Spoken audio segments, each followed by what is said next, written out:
Give me your argument against, that is your critique of Islam.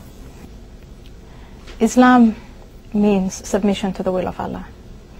A doctrine that requires from the individual to become a slave, in my view, is bad. Islam limits the imagination to what you can find in the Quran and to following the example of the Prophet Muhammad.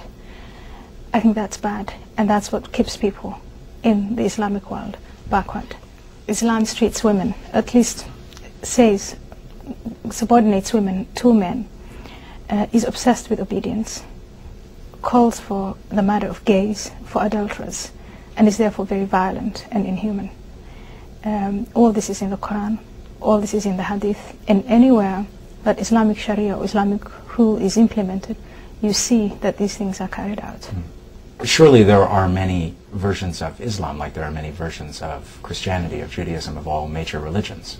You're presenting it as one thing, and it's just obviously not. Islam as a faith, as a doctrine, defined by what's in the Quran and the example of the Prophet Muhammad, and unreformed, unchallenged, is a monolith.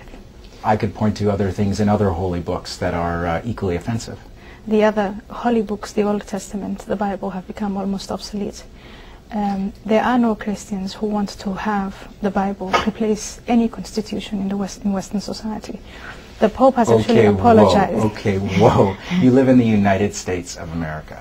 This is a country where evangelical Christianity has ascended to the highest ranks of power, where conservative social values drawn and justified by the Bible are imposed on people every single day. I think you're exaggerating. They should abortion doctors in the United States of America.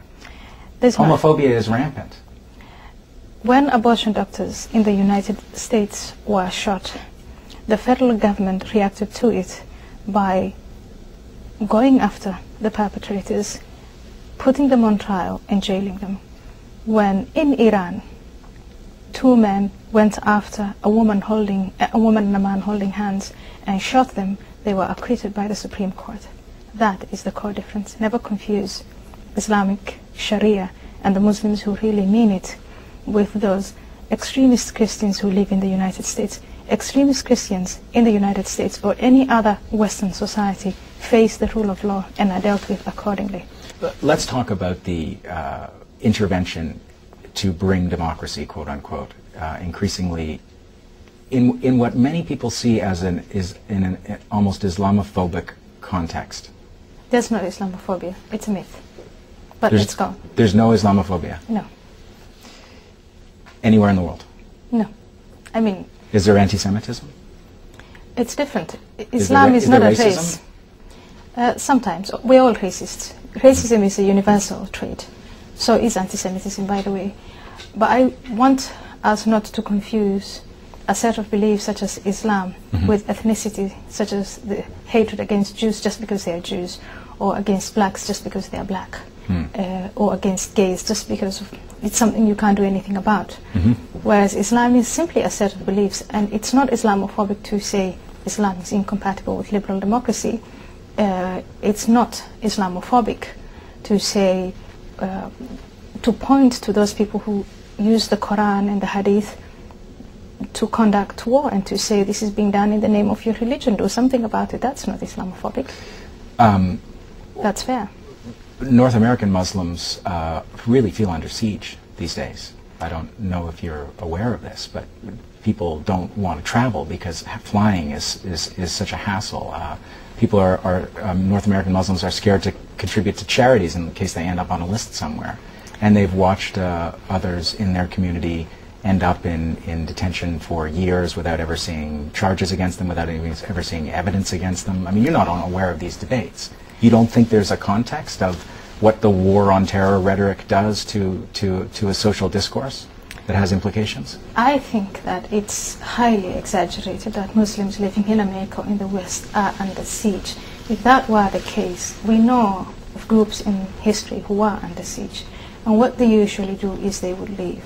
I don't see any American Muslim leaving and going back to any Muslim country. Well, your faith in American democracy is just delightful. It's the best democracy.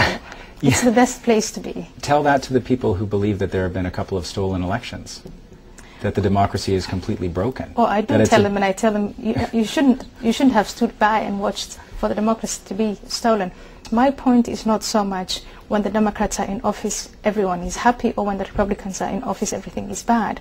It's that both Republicans and Democrats and the majority of Americans, fortunately, feel that they can run for office, they can get power. As long as you're staggeringly rich, totally connected, as long and in as the pockets of your donors, you can do anything you want in America. In America, you can come with no penny, nothing, no money, and you can become very wealthy. Tell me which Muslim country. Is there a school where they teach you these American cliches?